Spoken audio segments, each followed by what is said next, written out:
Hello, everyone, and welcome to Slapendipity, Hobos of Happy Slappy Town, episode 17.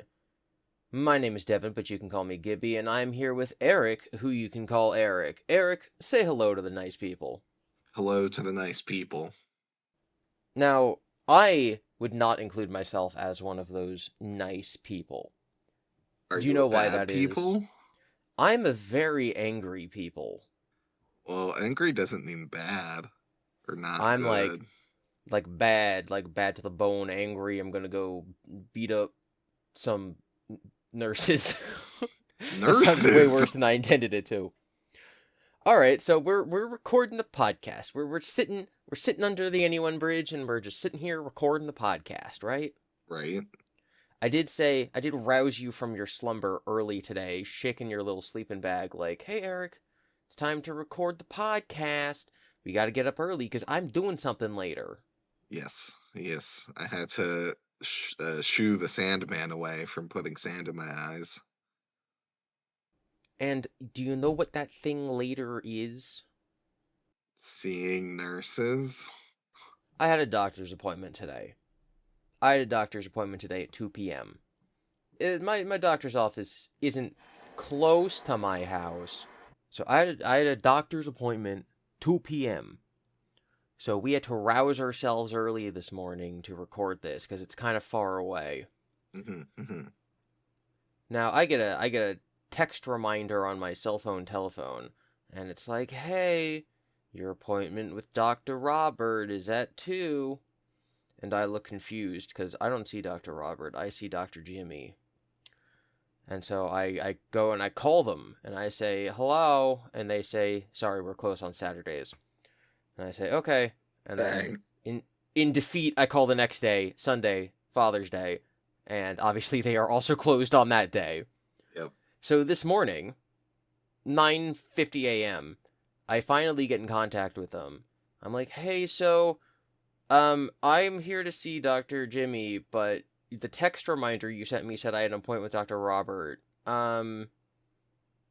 That is that a clerical error? Can I still see Dr. Jimmy? Like, what's going on?" And the receptionist is like, yeah, no, that's wrong. Dr. Jimmy doesn't have any openings today. Sorry. You can make an appointment for 4 weeks from now." Oof. I was like, oh my God, thank you so much. Hung up the phone, and that's why I want to punch a nurse. Yeah. Sometimes clerical errors happen. Yeah, so I, in fact, do not have a doctor's appointment today. Will Oh not be going to my the doctor for gosh. another almost month, which is a problem. And it's not like I have any serious medical issues. I'm just like, would have been good. That's what I was supposed to do. Not gonna happen now. I made Eric the Eric get up too early in the morning. It is what it is. It do be like that. It's all gravy. Yeah, so I'm gonna sit here and I'm gonna sulk. Um, It's fair. and and you're gonna take over the podcast. I'm gonna sit here in my angry dome and Okay. just grumble to myself. So, Well, what um, do you got for us? really quickly, I did actually experience a slightly similar thing, but on a smaller scale. I went to get a massage a while ago, and it was at like 5:15 or something, and I was like, "Hello, I'm here for my appointment with this person." Because they have like different masseuses specialize in different things. And they were like, "Oh, we don't have anyone on record like as with an appointment at that time for today." And I was like, "What? I got the little reminder card from last time when I was here when I set this up." They were like, "Uh, it's not in the system." And I went, Bro, "Okay, can I still see anyone?" And they were like, "Do you want to see this guy?" And I was like, "I guess." And it was fine. It wasn't quite what I wanted. But it was fine. But yeah, I don't know what happens when things like that happen. Of like, I saw you put it in. Well, I saw you next to a computer, presumably your hands moving up and down. So, like, it's weird when things like that happen.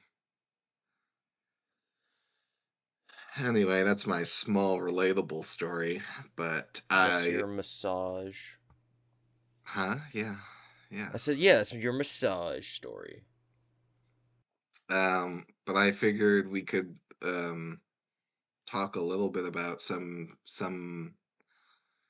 of our work experiences of the past, and Some quirky worky stories. some quirky worky stories that Okay. people Did that may kill you to take say? enjoyment from. No, why would Did it? that Okay. Usually you don't like my puns. I guess that was not exactly a pun, and so you It were was more fine. of a rhyme. Yeah. True, true, true. All right. I have a lot of quirky worky stories. I have had several odd jobs over the years. I guess a very quick shorty one I'll tell is I used to work for a staging company. So that is when you are selling your house and you already moved out, and so you have an empty house. And some sort of scientist somewhere said houses are more likely to be sold for more money if it looks like people are living there right now. If someone can walk in and there's a couch and there's a TV and there's a bed, and so they want to make it look all homely. And so a staging company owns a bunch of dummy furniture, and they go into houses and they put the furniture around so it looks like it's lived in, and so people can imagine their own furniture in there. Um, I think that's stupid. I want to walk in a room and see the limitless possibilities, not see some like IKEA furniture lounging around. But what do I know? I'm no furniture scientist. So I worked for the staging company. We had like I think I've said this on the podcast before, but like over time we would go to the owner and be like, "This couch, impossible to move. This couch, love this couch, so much lighter, only use this couch." And we would develop like our favorite furniture. Hmm. So I had this one job where we get there and we go inside and there's like workers outside. They're like fixing the deck, building the porch. House is empty. We got to get our stuff in there. So we arrive and the for the purposes that we need, I think we need to bring all of the furniture through the back door, something like that. I believe we were missing some sort of key. Like we could not bring the furniture into the house. Maybe it was like the garage door or something. Like we could not get the furniture in the house. We could get in the house, but we could not start staging until somebody arrived who was not there with some sort of key device that we needed. And I'm like, okay, well, I'm getting paid hourly, so I guess I'll just chill. So I went into one of the empty bedrooms and I lied on the hardwood floor on my back.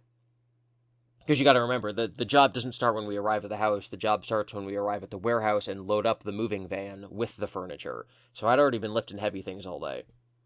So I get there. I'm lying on the floor on my back. I'm like, I'm going to put on a podcast. I put on a podcast. And there's a dog. The people's dog is there. So I get Oh, to sit there for 2 hours doing nothing, petting a dog, and I got paid for it. dang. That's one of my many quirky worky stories.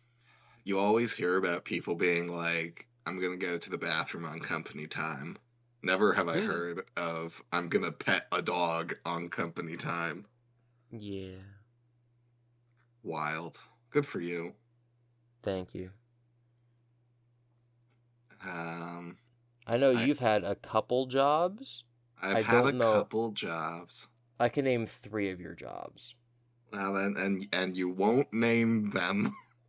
Okay. Tell Um, me a quirky worky story. so the most craziest stories come from the warehouse job I believe I've told on the podcast before. Yes. Um, you know, big warehouse, lots of conveyor belts, lots of different moving parts. Totally have just watched people legitimately maybe almost die. What? So, right, it's a labyrinth of conveyor belts. And so for one day, I was in it's split up into like, I don't know, 5 or 6 sections at least.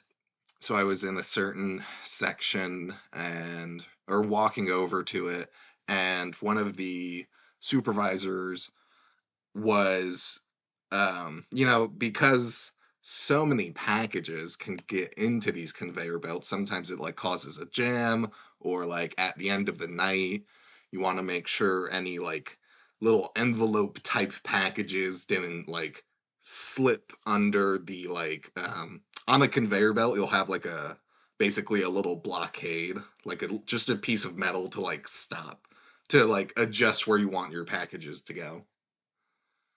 So sometimes little envelope type packages will slip under that. So the supervisor was walking on the conveyor belt, did not stop it, and What? to I mean, check. I understand that's a glorified treadmill at that point, but like that's stupid. Yeah, and so these conveyor belts are like, you know, again, depending on your section and what job you're doing, right? Some of them are right next to you at like, stomach level, depending on how tall you are. And then some of them are like 50 feet in the air. Some of them are like 20 feet in the air. Some of them are 10 feet in the air. It varies. So, this supervisor did not turn off the conveyor belt and was just walking down it, checking for any envelope type packages, and just tripped and fell sideways and caught themselves on like some of the railing. And I was just walking by and I saw this happen, and I was like, uh, uh, are I was like, are you okay? And she was like, Eric, you almost watched me die. I almost fell off, and that would have been it. And I was like, Oh. this is crazy. Um, I don't even remember if there were any envelope packages that she picked up. But So yeah, it may have been nothing. It may have it been all for nothing. it may have been all for nothing. She might have gotten like 1 or 2. Who's to say? Um, I have another story as well. Well, hold on. It's my Oh, turn. okay. We're doing a little hot potato. Little switchy swappy back and forthy. All right, lay it on me. All right, now as you may have gathered from my previous story, I might like dogs. I've only known you to like cats. I've never once imagined This is a you lie. liking a This is dog. slanderous lie. No, In I do fact, like cats. I I don't had a think you cat. even like cats. I think you only like fish. Oh my lordy. No, I love animals. But dogs. Like part of my, I believe, my top 5 personality traits. One of them is likes dogs.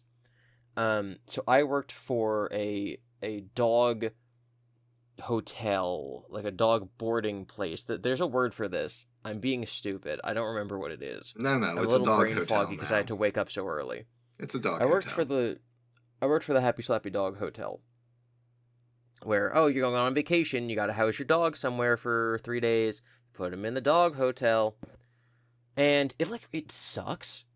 It was Yes. like a really like gross, not cool setup. Now I'm not sure how you would do it, but like they're basically there's cages, right? Like little cages, big cages, whatever. And then the dog's there for like 3 days, and depending on the dog, there might be like time in the yard where you take them out back and they all run and play together. But like, you know, that's still like it's not supervision. No one's supervising your dog. Your dog is basically alone. Some people have like, oh, I'm gonna bring my dog here every day to go swim in the pool with the other dogs, which is fine. But it's still like, because if you have one facility that houses dogs, if someone wants to have doggy play dates, I guess they could just take them there. But it always made me sad. And I'm like, I guess if I had a dog and I didn't have a friend to dog sit, then like I might do this, but it would scare me the entire time and I wouldn't be able to enjoy my vacation. And I am not saying that these people like mistreated their dogs or at a poor facility. I just don't like the idea of kennels to begin with, I guess. I guess that's my overall point.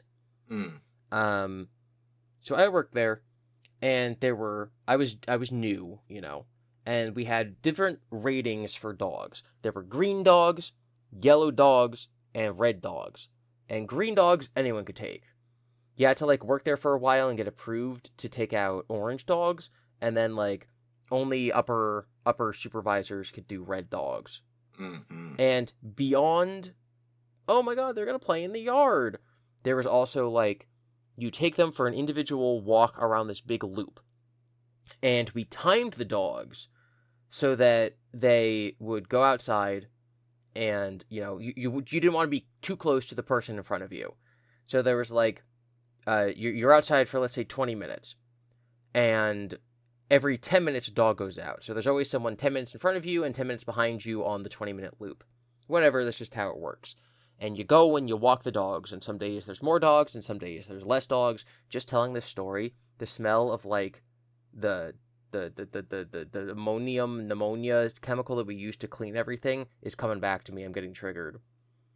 So Everything sorry. on the inside was like made of cement so that you could easily just wash it all with the hose because there was dog pee and poop everywhere. And washing everything with the hose was definitely the worst part of the day. It just smelled like chemicals. It just smelled like dog poop everywhere. It's all coming back. So we take the dogs out on this loop, and like that was part of my job, right? I'm like, oh, it's the individual dog walker. So you take the dog, you take him out of their crate, you bring him outside, you go on the loop, it's whatever. Now, because I was new there, I could only walk the green dogs. So one day I'm going and I'm working, and I go to a green dog kennel. But when I get there, like I get a little assignment, like you're taking out Richard. I say, okay, I'm going to Richard's cage, and I walk Richard because he's a green dog. And then it's like, okay, you're taking out Snowball, and I go to Snowball's cage. And Snowball has an orange tag, or a yellow tag, whatever I was calling them. And You've I'm like, called well, them this is both. wrong. This is wrong. So I go to Supervisor Lady. And I'm like, Supervisor Lady. Now, I have two Supervisor Ladies. This is the mean one. This is mean Supervisor Lady. I don't like mean Supervisor Lady. I go to mean Supervisor Lady, and I'm like, mean Supervisor Lady, I went to go take out Snowball, but it says he's orange on his cage and green on the sheet. What do I do? And she gets really mad. She gets, like, really mad at me. Like I did something wrong. Mm. She's basically like, oh my god, the entire, 10-minute by 10-minute walk schedule has now been interrupted because it took you too long to get to the dog cage. And was, like, blaming me for this obvious clerical error, right? Like, she was as angry as I was at the nurse for this very innocent clerical error. Although, to be fair, this one was not my fault. Obviously, I didn't make the schedule. So she's ranting and raving and huffing and puffing because, like, I meandered my way back, and I'm like, I cannot take dog, missus. And so then she had to, like, knock on the door of the other supervisor and be like, we have no one available to take this dog. You gotta go take this dog. Devin's dumb. Okay. So I get yelled at. No fun. Don't like that. Scared of this lady now. I worked there for an entire summer. There was a lot of, like, nonsense that went on there. Most of it was just, like, I'm going to call, like, dumb stuff. Like, one day I was taught how to take the dog into the hot tub to, like, get, like, squirted with the little hot tub jets to help his muscles. And then I never did that again because I only worked there for 2.5 months. So I'm like, why was I trained on this? Lols. But no, it was fine. That was the summer that Amiibos were coming out. And so I downloaded Twitter in order to get instant Amiibo alerts, but they were very strict about you being on your phone. So only during my lunch break was I able to check my phone for Amiibo alerts, and like sometimes I missed them. I distinctly remember that when Ness was announced, by the time I was like able to click on it and go and try to buy him, he had already sold out because it had been like dropped earlier in the morning and I couldn't look at it till lunch. Very sad. So a couple weeks after that yellow-orange dog incident, I'm working there again. That day I'm working with a nice supervisor. And I go, and I got my sheet, and it says, take out green dog, you gotta go take out Snaggletooth. So we go to Snaggletooth's cage, and there's an orange sticker on it, and I go back to my supervisor, and I jog back this time. I gotta go quickly, lest the schedule be interrupted. And I go Supervisor, I can only walk Green Dog, and the sheet says that Snaggletooth is green, but I went to his cage and he's orange. And the supervisor went, oh my god, Devin, I am so sorry. Here, come with me. And she brings me into the office. And she reaches into the desk and she takes out a small individual pack of Swedish fish. And she says, Devin, that was a good catch. We always reward people who make good catches here with Swedish fish candy. So because you caught this, I'm going to give you a little reward. So obviously we'll go and we'll take care of that. We'll make sure that someone who can walk orange dogs walks him. You can take a break for 10 minutes and eat your Swedish fish until your next dog appointment. Oh my goodness. And I was just like, what you mean? Last time this happened, I got in trouble. I got yelled at. Because I couldn't walk a orange dog and I inconvenienced my supervisor. You're telling me I'm supposed to get candy? I'm supposed to take a 10-minute break to myself and get candy because you're the one who messed up instead of being yelled at? How is this allowed to go on? How are we allowed to have two supervisors who are obviously so different from each other? Yeah. It was wild. It was wild. Yeah. Yeah. That is pretty wild. Yeah, that's really my only story from that place. But like, I'm not gonna forget that. The nice supervisor sounds like she wanted to be like a kindergarten teacher or something. Well, listen, Eric, as someone who was a supervisor and is a manager, you gotta treat your people like you're a kindergarten teacher. I mean, fair enough. It's just so funny of like, you did a good job. Good jobs get Swedish fish. Yeah, because it was a good catch. I don't know. That was so different from my supervisor's experience. Um, so on my very first day of working on the warehouse job, I had to put packages on the correct conveyor belt. Remember how I said it's like a maze? They were colored. Yes. So there was like 7 different belts they could go to, and they were broken up by states and area codes. 4 states. So like the state of New York had, I think it's like the area codes are 100 to 148, 149. And within, that roughly 50 area codes, just New York State was divided into like 4 different colors because 100 to 108 went to this color, and these area codes went to that color, but then it went back to the original color, and then like so on and so on. So it was me, supervisor, and he was, just like walked me up and was like, this is where you're going to be working, and learn from those guys.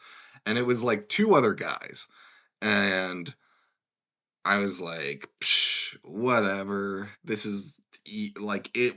I'm not gonna stress on it, and I chuck packages where I think they go.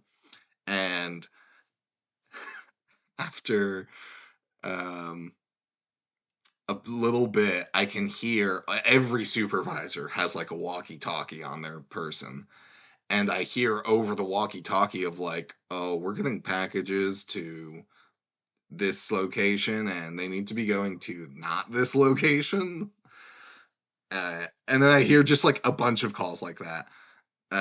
And the supervisor comes up to me and just gets within inches of my face and yells at me for, you're messing up, this is absurd, you can't be doing this, like you gotta take this seriously, you're like wasting everyone's times, and like you're not even putting in the effort, like you can he used a lot more colorful language that I won't use. Yeah. um and for like a solid like minute or two was just in my face yelling at me, and then he left, and I was like, okay.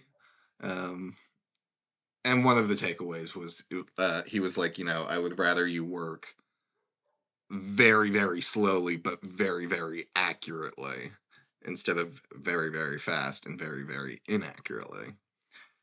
And so he walked away, and one of the guys that was with me was like, yeah, he does that sometimes. At least you got it out of the way early. And I was like, what? That happens regularly? And he was like, yeah, if you're bad.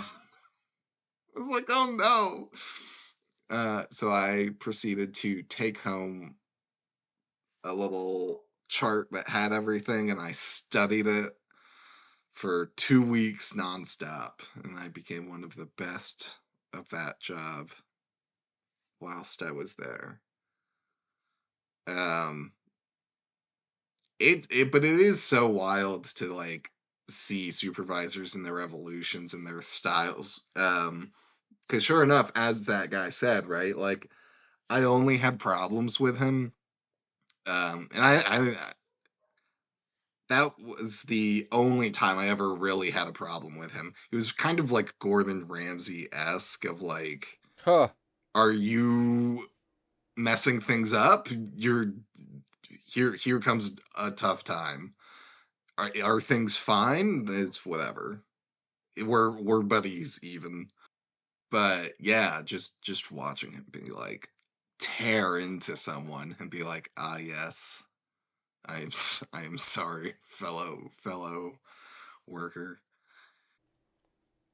But like, I don't know. I guess that's just a boss being mean, right? Like, would you say he was effective otherwise? Yeah, no, he was good. He was good. He was just very, very mean. When he needed to be. The way he put it was like, because he was a supervisor and he was like the right hand of the manager, and the manager did not like yell at people or anything. And he was like, hey, like a lot of supervisor manager type people, they want to like be buddies with their workers and play nice and play favorites, and like if someone has to be like the dad and yell at people to get shit done, I will be Mm-hmm. more than happy to do that. Hmm. And people won't like me for it, but I'll do it. um, but he was cool. Despite I tell that story to some of my friends and they were like, Eric, no, that's bad. He did a bad. And I was like, yeah, but it worked though. So So like, I don't know. I at don't know. at at movie theater job, when we Yeah. first opened, we had a manager who was very similar to that. He was second in command. You definitely remember him. Yes. Yes, he was second in command. Um, and he was definitely on the not yelling at people's faces if they do something wrong, but just being very like condescending. I would say he was condescending and mean, and a lot of people hated him. But I think that he kept things running well for two main reasons. The first is that he never wavered in his I hate to say cruelty, but he never wavered, meaning that he didn't have favorites. He didn't let you get away with anything. If he was working, you had to do your job. And there was no like, if you did something wrong, you didn't get to sit down in the office with him and he didn't go, "Listen, buddy, I gotta remind you what's going on. This is the place of work." He'd sit down and be like, "What are you doing, idiot? You can't do that." Didn't matter if you were his favorite employee or his least favorite employee. You did something wrong, immediately snap back to manager employee relationship. Hmm. And then I guess that the most important role he fulfilled was having the entire staff be against him. Mm. It united all of us. It didn't matter what kind of worker we all didn't like him. And I think that was a very important role that currently we are missing at that location. Balls. He used to have a bunch of catchphrases, things he would say multiple times every single day. If he walked in the back and he was there to send you home early, he would just say, like, hey, good night, have a good night. It could be like 3 in the afternoon, you're working till 8. He'd walk in and he'd be like, Eric, have a good night, and walk away. And that meant go home. If you told him any sort of like positive thing, any sort of like, hey, so this person ordered 3 popcorns, but I got there and they said they actually ordered 4 popcorns. So I told them to come up front, right? And like you're telling him that so that he is aware that someone's about to come up front and tell him that story and like ask for another popcorn. His go-to catchphrase was, "Do you want a cookie or do you want a medal?" Cookie, As in please. like, why? Yeah, why are you telling me this? Unless you're expecting you think I'm gonna sit here and approve of you. You think I'm gonna like reward you for doing your job? Get out of here. Whenever he'd walk in the back, he'd announce himself. He'd be like, "Ladies, listen up. There's gonna be a big rush at 7 o'clock. Ladies, listen up. I need 3 of you to come help me put this thing away. Ladies, good morning," and then walk away. And he did that for months and months, just refers to everyone as ladies. We got this one girl who started working there. She was very upset by this because the connotation of his salutation of saying ladies is obviously that by calling everyone ladies, it's sort of like degrading for the men, and so the obvious implication there is that there is something wrong with calling men ladies, or that ladies are like lesser than men. And so she reported him for this, and he had to then stop calling people ladies because it was seen as derogatory and sexist. Didn't he start doing ladies and gentlemen? But the and gentlemen was very like tacked on. Yes, he and as I was trying to like get across with my quotations, my acting, he always said it the same way every time. It was always ladies, listen up. So then it would be ladies and gentlemen. I need 3 volunteers, he was very he was obeying the rules on paper, but doing everything he could to fight against it. So at one point, one of our guys was like, I need to make like a soundboard of all of his favorite quotes. Would you like a cookie or a medal? Have a good day. Ladies. That never happened, but it would have been great. It would have been legendary. So yeah, I guess that like the fact that I remember him and all these events all these years later made him effective, even if he should absolutely never have been working with teenagers. Uh, is that effective or is that just memorable? I would say compared to the way that it went after he stopped working there, although that's also partially because we replaced managers with less competent managers. Mm, So like objectively, he was more competent than one of the managers we have there now, right? He was. Um, Whether or not that's because he was mean or just because he knew what his job, how to do his job is a little different. mm, But mm, yeah, I would say it was effective to an extent. to an extent. I try to be, the way I was saying that he was the same with everyone. He was strict when he needed to be, and it didn't matter if you're his favorite or your least favorite. He's gonna treat you the same, right? I try to do that, where if it's buddy buddy time, I can be buddy buddy, and then if it's go time, I can be go time, and like it doesn't matter if we were just palling around. Right now, it's work, and I try to do that, and I think I'm pretty consistent with that. At the same time, I'm the person who treats everyone like we're kindergartners. I started this when I first was promoted. I started this system that I called good noodle points, based on SpongeBob, where if you did something good, you got a good noodle point. And I had a little notebook, and if you went above and beyond, you volunteered to go unclog the toilet, or someone dropped a million popcorn kernels, and you volunteered to sweep it up, even though you're not the one who dropped it. I gave you a little tally mark in my book that you had a good noodle point, and if you hit 10 good noodle points, then we would give you like free food. And then 2 years later, corporate comes in and they're like, we would like to implement some sort of system wherein we assign points to the staff based on their above and beyond good work. And we would keep track of this. And if they hit 10 or 15, then they get free food. And I was like, oh, you mean the system that I've been doing for 2 years? So Lols. now all the managers have to do it. And the system's a little better. We made, like, I'm going to call it monopoly money, little dollar bills, little fake Mm. dollar bills that we hand out, and then people, it's their responsibility to keep track of them, and then they come and they can submit 10 of them to like get free food or whatever. Um, so I'm sitting there giving people good noodle points, giving them stars on the good noodle board from the boating episode of SpongeBob. And I think people might criticize me for treating people like kindergartners, and then corporate comes in and makes us do that. I'm like, yeah, that's just how it works. Okay? Kindergarten teacher, floor supervisor, dungeon master. You got to treat the people you're in charge of like they're in kindergarten. Uh, I guess. I guess. I guess.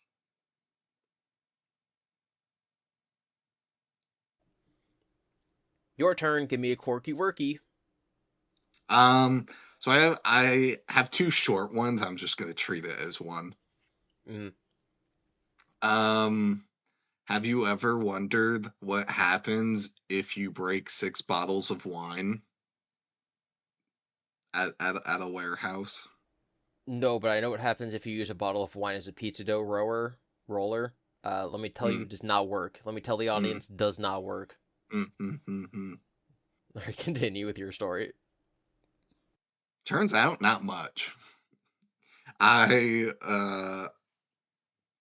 was at a imagine like a crow's nest from like a ship, and that's in a section of conveyor belts so that you can push packages to specific areas.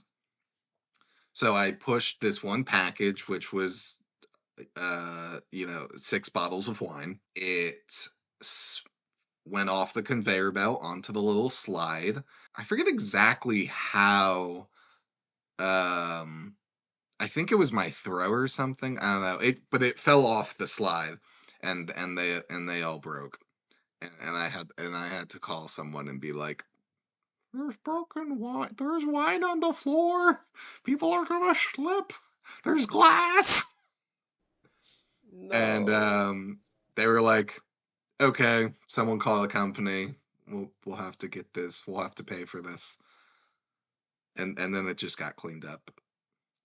And everything was fine. I think the only reason it wasn't made a super big deal is it was like around Black Friday, Hmm. like Christmas time. Like there was always something that was going on. So I think in the grand scheme of things, they were like, if this is our problem for today, that is a win. And then like it's on you guys to like replace it, right? Yeah. I mean, I didn't see like, they didn't like ask me to come into the back and fill out these forms or any like I told them, they saw it, and presumably they took care of it. Wow. Um and then my other short little story is, I don't know if you could tell a little bit, but so you know how 18 wheelers drive around and they have the trailers and they're like 53 feet long. Mm-hmm. I used to have to unpack those when I worked for ShopRite. Hey, I used to pack and unpack them. So one night, it was the end of the night, the last container, and we filled it to the brim. And the driver was like getting ready to like go. And he had to, like, oh, stop, stop, as one of like someone was running down with a package. This package was like the size of a bookcase, but it was as thin as like a stack of posters, right? So it wasn't like necessarily super big and heavy. It was just super big and light and a little awkward. So this person runs it over, and they were like, "This needs to go in that trailer." And we were like, "Okay." And we look at it, and it is flush with the like we try putting it against the end of the wall, and we're like, it's not fitting, it's not going to stay upright. If we close it, it might scrape against the package. Like, I don't know what we're going to do. And I was like, don't worry, I got this. And I just climbed all of the Oh lordy. package walls, and I took it from them and slid it onto the top. And they were like, Eric, bad. That was super dangerous. And I was like, I got it done though. And they were like, yeah, My you God. did. Don't do that again. I was like, which reminded me of a separate story, which is also super quick, where they were like, some supervisor was like, did this package go in this trailer? And we were like, yeah. And we were like, we need that package back. We are like, oh, Why? I don't know. So I climbed the walls of packages, and I knew it was a pretty like irregularly shaped package, so I like knew where it was, grabbed it, squirreled back down with it, gave it to them, and they were like, Eric, no. And I was like, what did you want me to do? What do you want? You want the package or not? That was 3, but they were all short. Your turn. Oh my lordy. I just can't like I don't know what I would do if I watched you do that. Said like, Eric, that was terrible. You can't do that again. And then yeah, they like do it again. I'd be It like, "Oh wasn't no. It's the like a movie. It's like a movie." Yeah, it wasn't one right after the other. But yeah, it was kind of funny. All right. I don't really have any fun stories from ShopRite. In case anyone doesn't know, ShopRite is a northeastern grocery store chain. In the south, like there's like Food Lion. ShopRite is Kroger's, I the think. Kroger's. ShopRite's the Stop and Northeast Shop. American one. So it's just a grocery store. Fun fact: my when I have a lot of family in the South, and so in the probably early 2000s, Food Lions started just popping up everywhere. They didn't used to be that prevalent. Now they're just literally everywhere. And my dad just like we had to go to one, and then he just offhand referred to it as Food King, and people who live down there was like, "What?" He's like, "Food King," and they're like, "Food Lion," and he goes, "Oh yeah, lion. I got lions are the king of the jungle. I guess I just like mixed that up in my head. 4 letters, associations, whatever."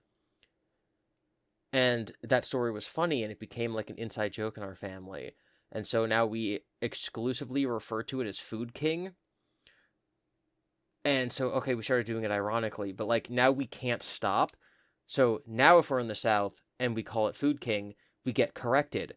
And then we have to explain that, like, no, no, no, no, no. Listen, like, I'm not stupid.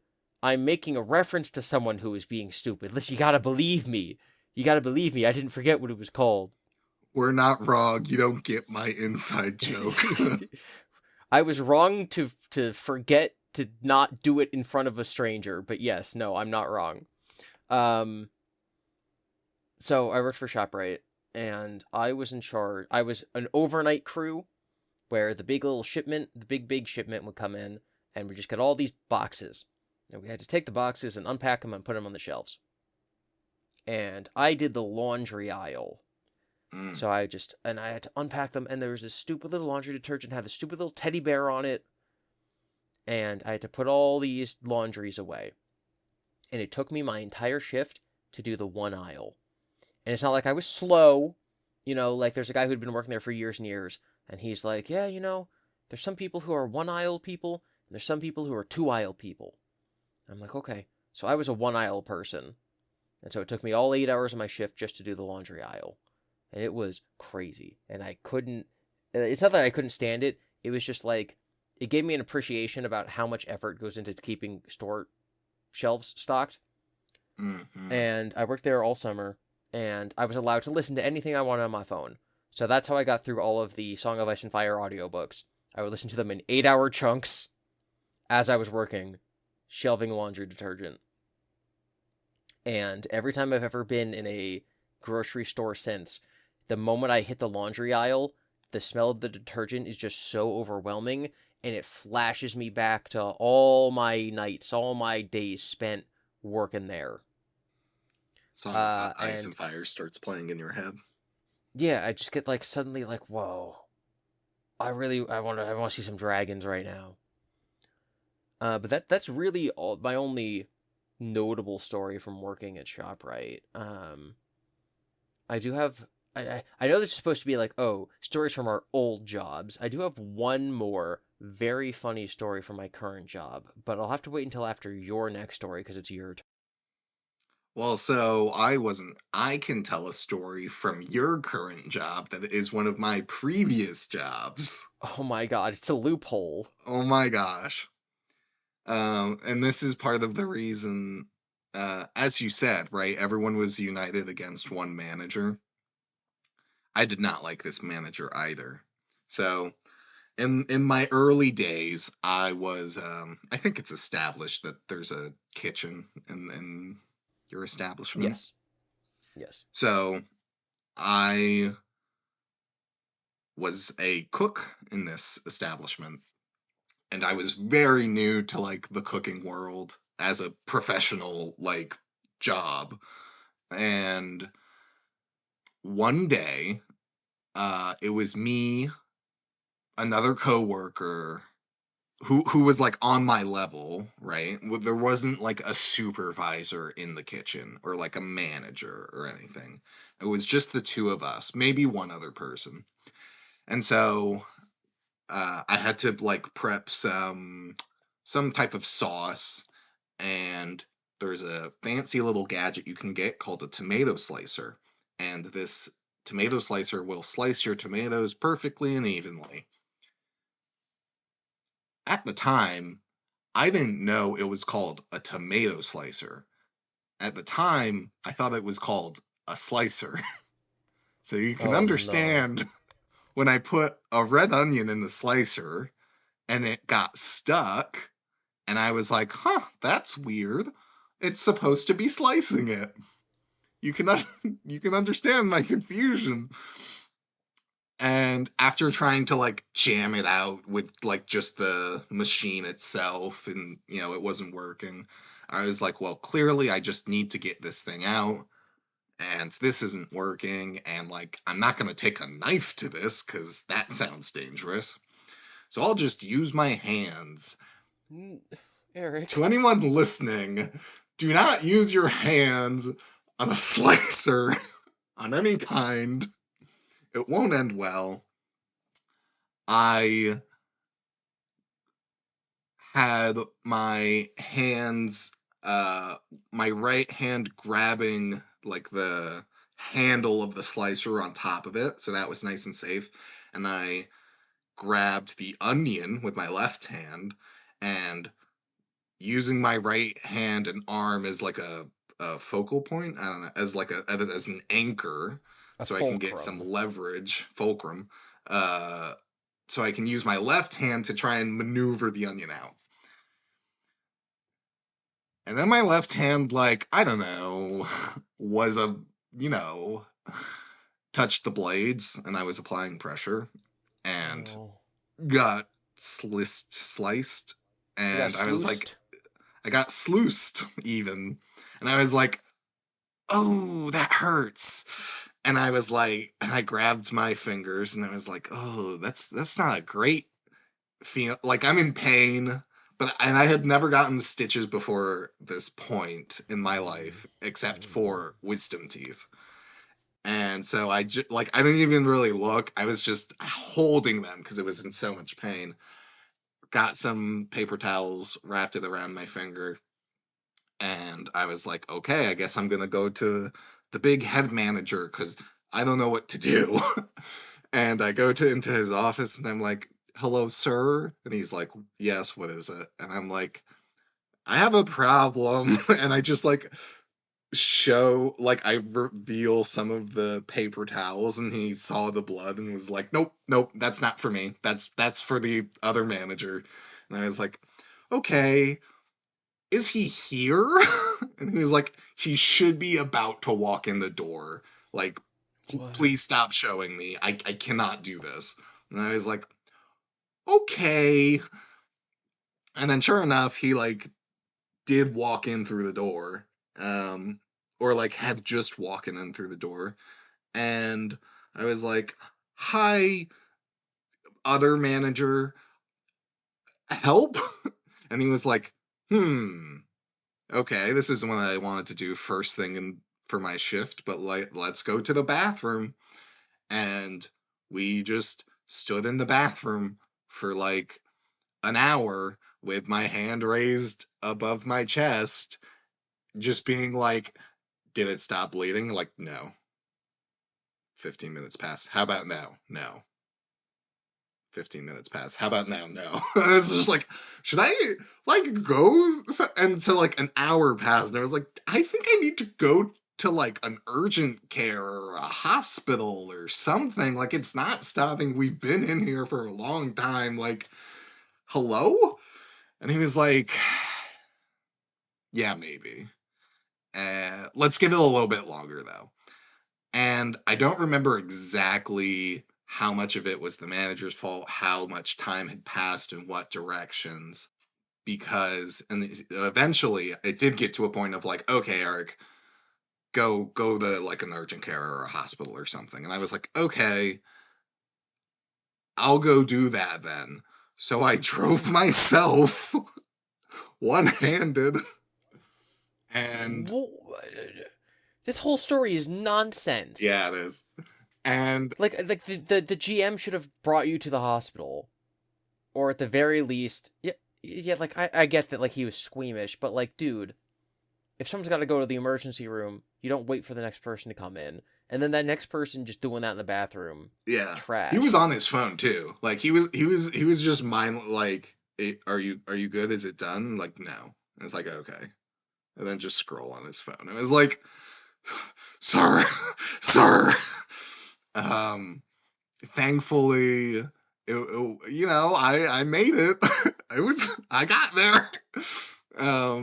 The receptionist was like, so what's going on? And I was like, just kind of opened up my hand a little, and she was like, oh, you sliced yourself, didn't you? And I was like, yeah.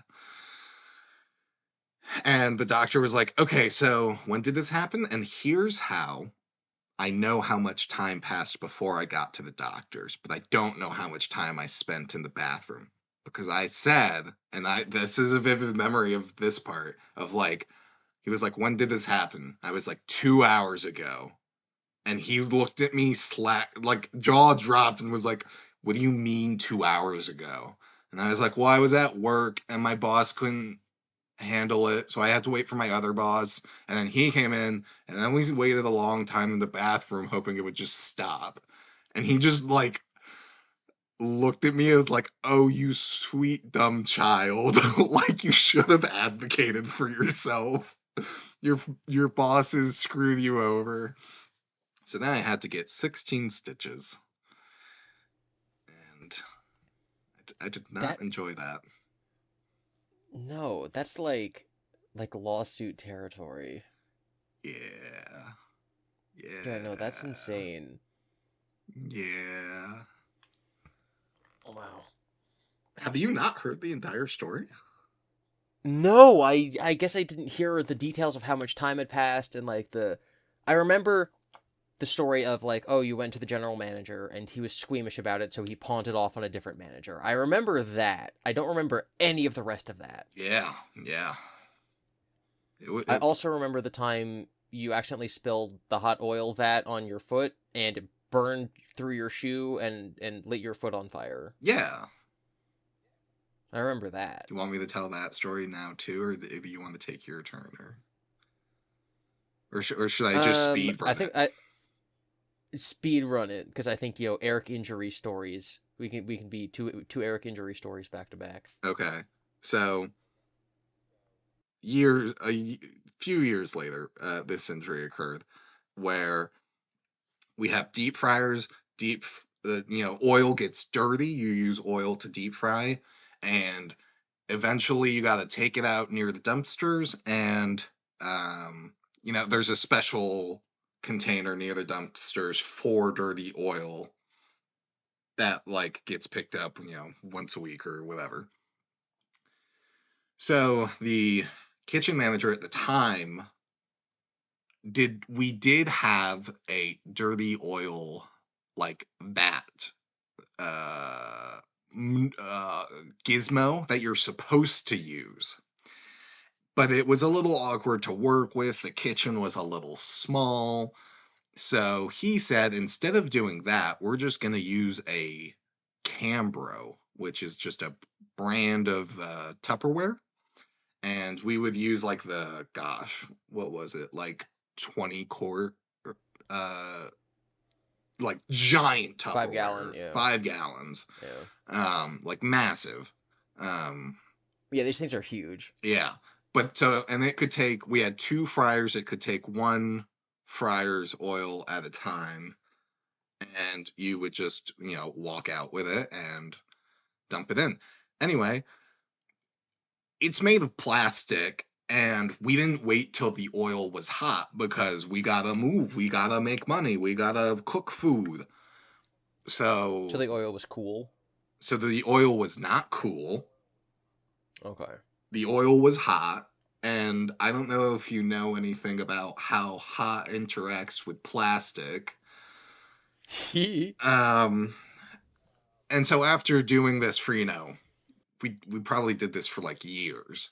And so, it got to a point where I was like, okay, I have to take out this oil. It's very dirty. I'm just going to, make that decision myself, which I was right to do so. Take out the oil, and I empty it in the thing outside, and I'm like, nice. And the handles were a little slippery, and I was like, ooh, if I wasn't more careful, that could have ended up very poorly. So then I go inside and I get the second fryer's oil and take it back outside. And I did not think that, like, oh, the handles from on this, 5 gallon plastic container is slippery already because of the first time that I dumped oil. So when I took the lid off of this Cambro and I went to go flip it into the thing, which, mind you, there was like, these are like 5 gallon containers, and the hot oil is like at the 4.5 gallon mark. Like, there's not a ton of space to play around with. And so I noticed a crack on the Cambro near the top of it. And I was like, oh my gosh, that's gonna break. And then as I was focusing on that, I lost my grip on the handles because they were slippery, and it just fell. And I tried jumping backwards, but because of, various wildlife creatures, this, the dumpster area is fenced off. So I jumped back and hit into the fence. And because I only went half a foot at best, a bunch of hot oil, as you said, burned through my shoe, burned through my sock, hit my foot. Thankfully, just my left foot. And I unleashed a primal scream. It was, gosh, the most intense thing. Like, ugh. It was way worse than getting my finger sliced. And thankfully, some moviegoers had just finished their movie, and they were outside talking, and I clocked them before I, like, emptied it out or whatever. So I'm like, just like on the ground, and I finish my scream, and I just hear a very, "Are you okay? No. Do you need help? Yes, please." And, these like 4 moviegoers come over, this one woman and 3 of her friends, and she was like, what happened? And I was like, it was hot oil, and she was like, do you want me, I have my water bottle, do you want me to put this on your foot? And I was like, no, that's okay. Could you just like run? And naturally, this was like one of the last things for the night, so everything was locked up. And so I was Yeah, they like, can't get back they inside. can't get inside. And I was like, can you just bang on the door and just get anyone? And she was like, yeah, okay. And, they run off, bang on the door. One of the bartenders comes out and is like, Eric, what happened? These, like, people came up to me and said something went wrong. And he just saw me and my foot was like, oh, you're, you're not good, huh? And I was like, no. And he's like, can you walk? Are you? And I was like, I don't know. um, and so just to make it a bit of a shorter story, um, I immediately took my shoe off, gently took my sock off, and it did not stick to my foot, which I was like, amazing. This is probably not a third-degree burn because I don't think my sock would have come off if it was. Um, and the bartender helped me get up the steps and back into the building. And the manager who was there was no longer the mean manager. He was the manager you alluded to earlier, who was a bit more incompetent. The useless manager. And he looked at me and went, okay, well, I was just taking out this bartender. I was like counting his drawer for the night. Can you wait like 10 minutes before you need help or anything? And I was like, No way. uh, I guess I don't, and so like, thankfully, I had a lovely reputation when I did work there. So I guess the bartender told people that like, hey, Eric needs water and like to rinse his foot off and like do X and Y things. And like, so I had like a little water bucket that I soaked my foot in with warm water or cool water. And I was just sitting there and I couldn't do anything. And I was like, I don't know what to do. So I texted my brother. I was like, What? what do? Help. I don't know if I need an ambulance or not. Like, I don't know what I'm Room doing. temperature. Hmm? Room temperature water and ambulance, yes. And my brother was like, well, I think you can call 911 without them, like, like they can walk you through what needs to happen, right? Like they don't have to send anyone over. You can just vocalize what has happened and they can walk you through whatever steps. So I was like, Mm-hmm. okay. So I called 911 and I was like, hi, I burned myself. I don't know what to do. Can you walk me through steps? And she was like, that's not how this works. And I was like, oh. And she was like, okay, so this is what happened? And I was like, yes. And she was like, okay, I can send you an ambulance or I can not send you an ambulance. That's as much as I can do for you. And I was like, That's crazy. I don't have money for an ambulance though. And she was like, that's fine. The ambulance can come, they can look at you, and if you decide not to go, they won't charge you anything. Uh, Yes. and I was like, okay, I guess that sounds good. Could I have an ambulance, please? She was like, yes. So an ambulance comes, cops come, I'm outside waiting for them. The the cop is like, so I heard we're calling about a burn, and he sees my foot in a bucket of water, and he's like, oh, you're the burn, huh? And I was like, yeah. It's like, what got you? Hot oil. Oh, yeah, that's pretty rough. One time when I was barbecuing, I got hit by a pretty nasty oil burn too. And I just, it was on my hand, so I just held ice. And every time ice melted, I just grabbed more ice. And I was like, isn't that bad for burns? And he was like, I don't know, but it felt nice. The EMT being like, I don't know. It just felt good. The ambulance showed up, Wow. and they were like, well, you it's a burn, so do you want to go to the hospital? And I was like, what do you mean? Can't you do something? And they were like, well, it's just a burn. So, like, we can apply, like, a cream to it, but it's not bad enough that, like, you need surgery or anything. But we also just can't do anything about it because of that. Like, you just kind of have to suffer in the pain unless you want to, like, go down to the hospital and, like, Mm-hmm. get, prescribed whatever creams, and the doctors can, evaluate whatever. And I was like, well, if my only option is to get cream, then I guess I won't go. And they were like, okay.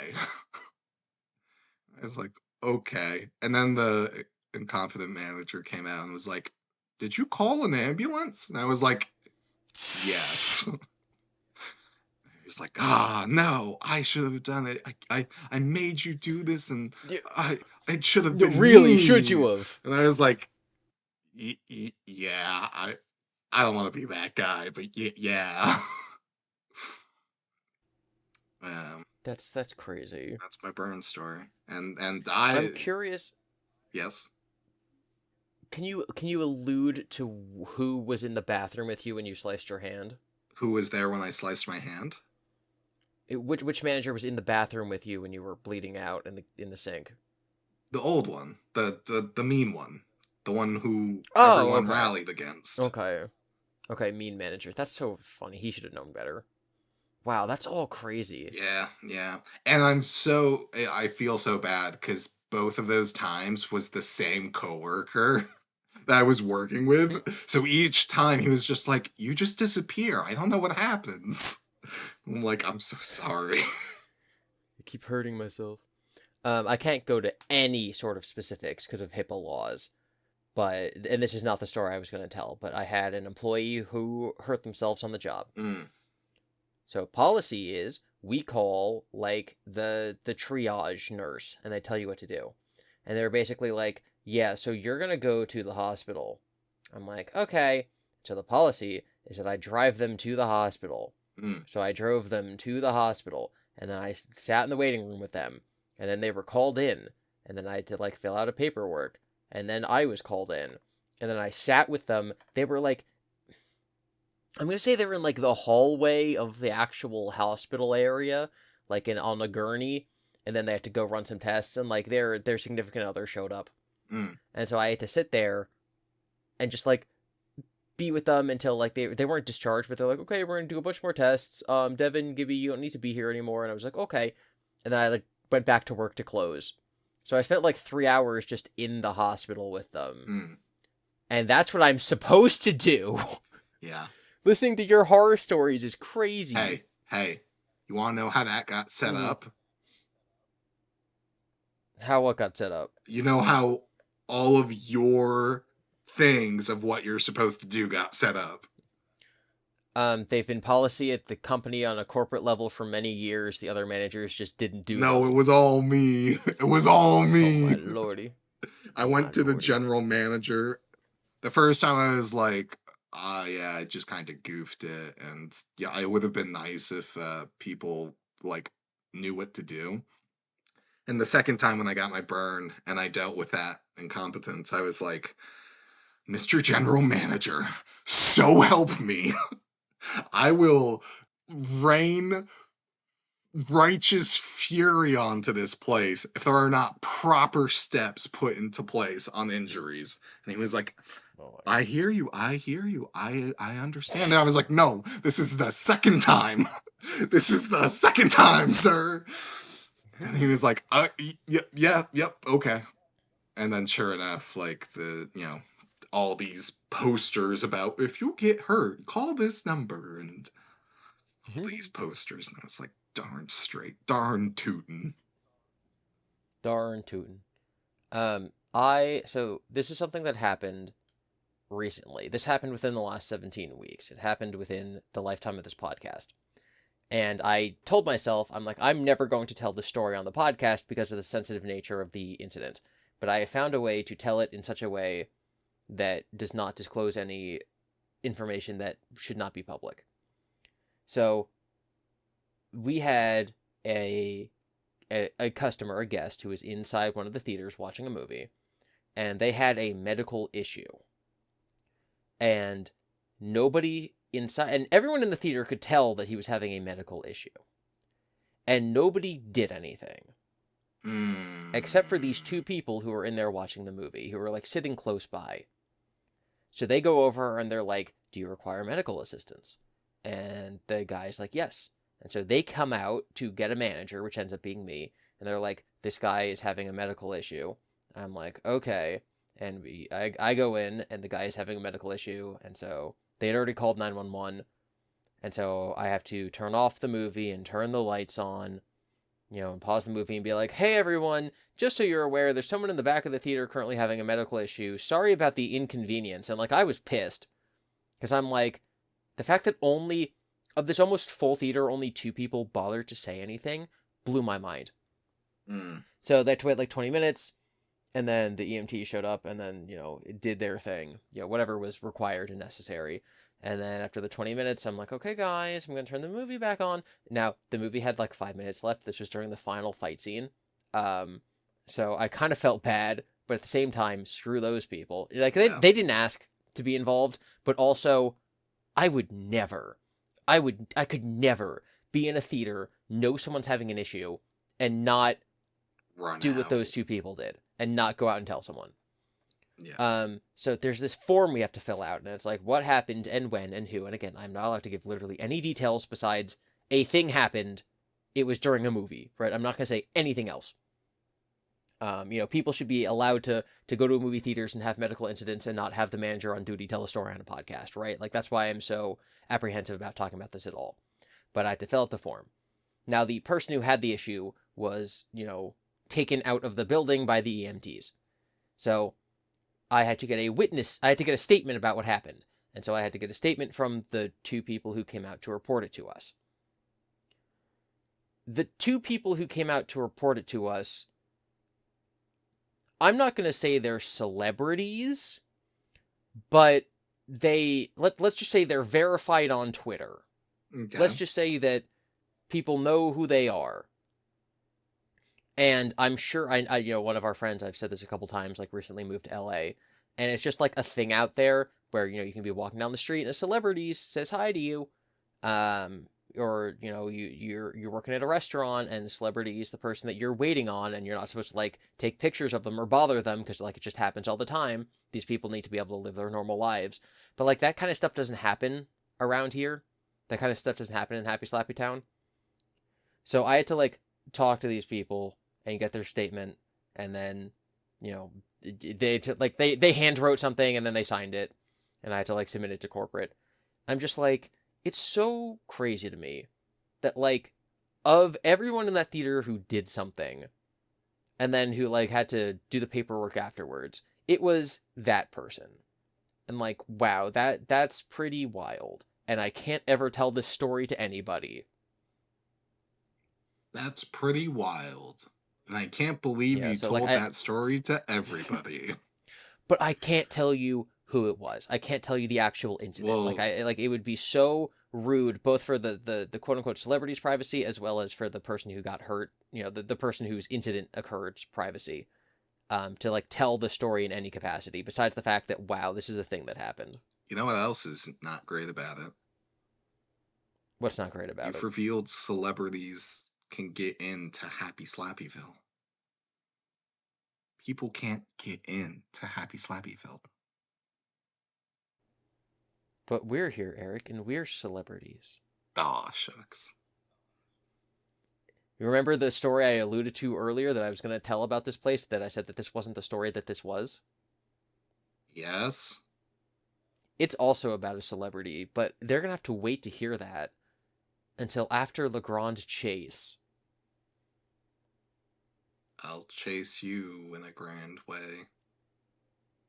Play it out, buddy.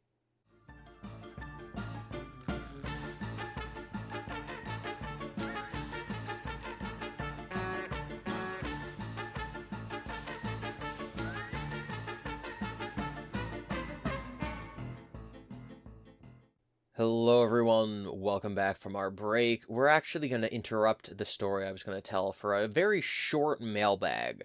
Hooray. More of a comment bag. Oh. Somebody opened a little bottle, and they whispered their comment into it, and then they corked it, and they tossed it in the river, and it floated down river to our encampment, and we opened it, and then I uncorked it, and then the message was played out to me, and I was able to hear it. But Eric wasn't around when I did this. He was still sleeping. This is before I roused him for the podcast. Can't believe you opened it. So I have to relay, I have to verbally relay the message to him. I didn't get to hear the nice. Oh, you couldn't the cork popping sound effect. Oh no, that did not pick up.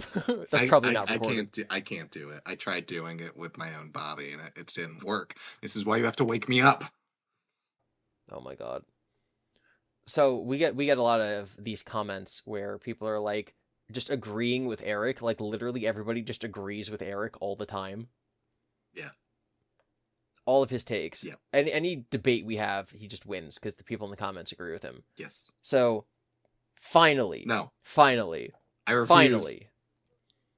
The comment is, in an effort of fairness, Eric's Oreo with water take might have been the single worst take out of the 16 episodes. No!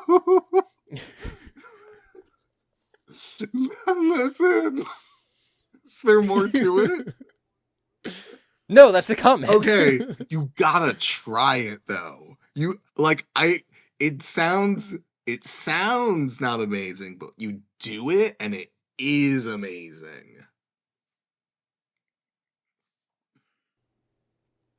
You take your Oreo, drink some water, don't swallow the water, let the Oreo absorb the water, and you get like a nice little... Are you putting a full Oreo in your Yes. mouth like a hockey puck, or are you Yes. eating it? No.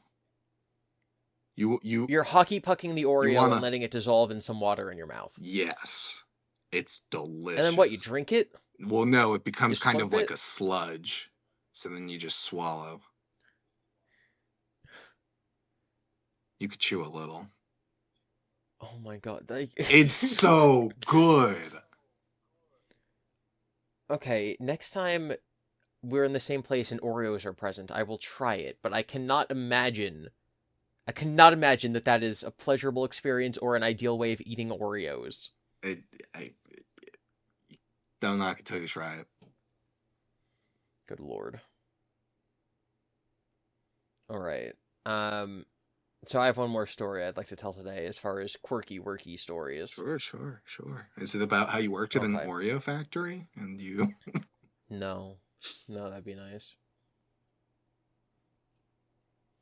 All right. So this is also a story about a celebrity, kind of. So we're a movie theater. We get some.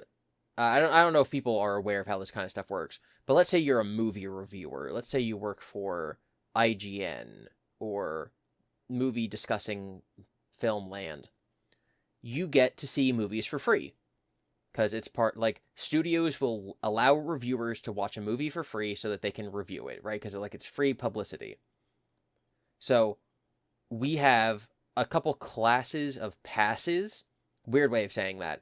Basically, someone can come in with a little slip, and it's like, hey, I'm a movie reviewer, I get my ticket for free. And then we beep boop that into the computer and give them their ticket. So we've had a couple people. There's this one guy who will come in, and he will beep boop his ticket, and then after the movie, he'll sit down at the bar with the little notebook, and he'll write notes. He'll write his review with pen and paper in the booklet after he sees the movie. We also get those sometimes for people who are in the movie. They'll be like, yeah, I was the sound coordinator for the stunt shots of this movie, so I get a free pass. And we're like, okay, let me just beep boop that in for you. So in this one instance, it was a similar thing, but instead of it being movie reviewer Joe, we were contacted by our corporate offices saying that an influencer was coming in. And this influencer had reached out to corporate and said, hello, I'm an influencer. I would like to visit your establishment, and then, I'm going to write a review on my review thing. Not like a sponsored thing, but, I'm going to take pictures of your food. and of the clean establishment and be like, wow, this was a great experience, 5 out of 5 stars. And so corporate was like freaking out about this. They're like, everyone's got to be in uniform, shoes polished, shirts tucked in. There can't be a single popcorn on the floor. Lady's going to come in. When she comes in, we need your best, most charismatic, rizful bartender to take her order. She's getting free tickets and all the food's going to be free. And then, she's going to go to the theater and then make sure you know when she's going to be there and when she's going to leave. And so corporate's freaking out. It's like this whole packet that they sent to our GM about how this is going to go down. And then he's freaking out. And so he disseminates it to all the managers. And he's like, you got to make sure everyone's in their tippy-toppy form. We got to get a good review from this influencer. And then so we tell everyone. And then they're like, oh my God. And then so the lady arrives and it's kind of busy. And so like the GM has to take her order. And everyone's like peeking through the windows like, oh, is that her? Is that her? Now, none of us have ever heard of this person. We get her name. We're just going to call her like Sarah. So they're like, yeah, Sarah's coming. Sarah's coming. We got to make sure that everything's tippity-toppity shape for Sarah. So someone's like, oh, okay. Sarah's like, quote unquote, Instagram famous, right? So that's what she is. That's what she does. She's an influencer on Instagram. Eric, I want you to guess, and I want everybody in the comment section to guess, speak into their little bottle so it records your voice. How many followers on Instagram do you think Sarah the influencer had? 31. 31? Yes. You're off by a magnitude. More than 31. 131. You're still off. 1,031. Ding, ding, ding. No, that's still wrong. You're still off by a magnitude. 100,031. No, now you went 2 over. So the answer... 50,031. She had 10,000. Okay. And 31. She had 10,000 followers on Instagram. Yeah. Between my 2 channels, I have 100,000 subscribers on YouTube. Yeah, but they don't know that. It doesn't matter that they don't know that. We rolled out the red carpet for this girl who has 10,000 followers on Instagram, and we have multiple people who work in our location, right? Like, no one goes around and treats me like a celebrity. I've gotten recognized at work once. I had this girl come up to me and was like, hey, awkward question, are you a YouTuber? And I was like, haha, yeah. And she's like, yeah, my boyfriend really loves your stuff. He's in the bathroom right now. And then he came out. His name was Brian. He was nice. I don't know if Brian's going to watch this, but hi, Brian. Hi, Brian. He was like, yeah, I love your video. I love your video about the goat that catches on fire. And I'm like, oh my God, that's so cool. And then an old man walked into the plexiglass window, like between the 2 rooms in our lobby, and his nose started bleeding. And I'm like, sorry, Brian, I gotta go. This old man just hurt himself. Bye. Cool, nice meeting you. Yes, you do. So like that happened. I've had a couple employees, like one of our current cooks, who like 3 months after he started working there, I was wearing one of my Gibby's ramen noodle shirt. I wasn't like on the clock. I was just there, and he's like, "Yo, so like, how's Chris Chan doing?" And I was like, "What?" He's like, "Yeah, like when I was being interviewed, I saw you," and I'm like, "Is that Gibby?" But then like I never said anything. I'm like, good, dude, like good. I've been your manager for 3 months. You don't need to like keep that to yourself. You could have like said something. He's like, "Yeah." And then we had another guy who, like one of the bartenders, who he was like, all the bartenders were out to dinner, and one of them mentioned like, oh yeah, Devin's a YouTuber, and he's like, wait, really? And then one of the other bartenders like pulls out one of my videos to show him, and he's like, oh, I've seen this video. That's Devin. It was like one of my Sonichu videos. Oh my goodness. Oh, and then you were actually there for this. The first week we were working there, our supervisor is like, Devin and Eric, I need you to help me carry a heavy box. And so we carry heavy boxes, and we're walking down the hallway to like go to the back of the theater. And he's like, Devin, do you know Gino Samuel? And I look at him and I'm like, we're not doing this here. We're not doing this here. What are you talking about? And he's like, I recognized you from like your YouTube profile picture. At the time, I only had like less than 20,000 subs on YouTube. He's like, yeah, so like I would always, when I'm watching Gino, I'll see like Gibby's videos in the recommended tab. and I saw you and I recognized you from your cartoon avatar, and then I checked and saw that it was you. I'm like, wow. Please never speak of this at work. So Yeah. I've been quote unquote recognized by 3 employees and 1 customer at work. But like, to say that I am a celebrity, to say that I am anyone of importance, for me to even think for 1 second that I could call up like a Dunkin' Donuts and be like, yo, I'm an influencer, give me some free donuts and I'll give you a shout out, is insane to me. I would never think that. And so the idea that this Instagram influencer with 10,000 followers got free movie tickets, and like we freaked out about her coming in for hours that day, and the corporate like really cared about this and was treating it like a press event, blew my mind. But don't you understand? 10,000 people follow her, so if she has a good time, then 10,000 people will come in, so they can have a good Yes. time. Because all of her 10,000 followers obviously live in Happy Slappy Town and would come to this theater. Naturally. It's It's not like so she has stupid. fans It's across the country or world. Yeah, in the trailer for the second Paw Patrol movie, there's a line where like it's like the mayor and he's like giving an announcement to like the townspeople, and he's like, welcome ladies, gentlemen, extinguished guests, people with social media followers, people with more than 10,000 social media followers, right? Like that was the Balls. in the movie, that was the joke, was that was the line where like you matter. And so like whenever we're delivering food during the beginning of the movie, like the trailers will be playing, and so we probably heard that trailer 10,000 times, haha, 10,000. And they'd be like, I made it a joke just because of how ridiculous it is, but every time he was like, and influencers with 10,000 followers, I would just be like, oh my god, that's so me. Lols. But like, the joke is that is nothing. That is not anything. It's crazy to me that an Instagrammer with 10,000 followers can get a corporate entity to like bend over backwards for her to come in to watch a movie. Blew my mind. Yeah? No, it was dumb. It was silly. It was stupid. Sounds like you're And then jealous of and then her 10,000 followers. oh my god. And then just the fact I've mentioned this before. We have regulars. We have regulars who come in who are some of the most famous people on YouTube. And there are regulars, and they just walk in and buy popcorn and go to their seats. And like every time they come in, someone will be like, "Oh hey, the famous guy's here," and everyone's like, "Oh cool." And then like new people will be like, "Oh my god, can I see them?" And we have to be like, "Don't be weird about it, please."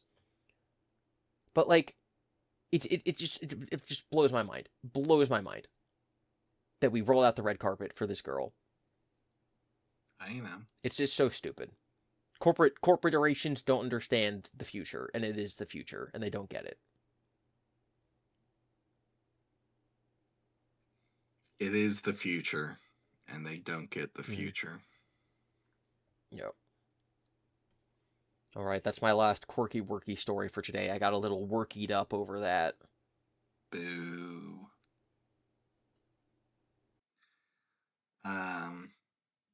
Yeah, I don't think I have anything as fun as injury stories. I feel like those are top notch. So anything else would just bring the quality down. Yeah, we can maybe this if you guys in the comments want more of these stories, let us know. If you have any quirky worky stories, you can leave them below. Or if you're listening to this on a listening service that's not YouTube, you can always send a message into slapendipity@gmail.com, and we'll read it during the mailbag. So if you have any quirky worky stories, let us know. Thanks for listening, everyone.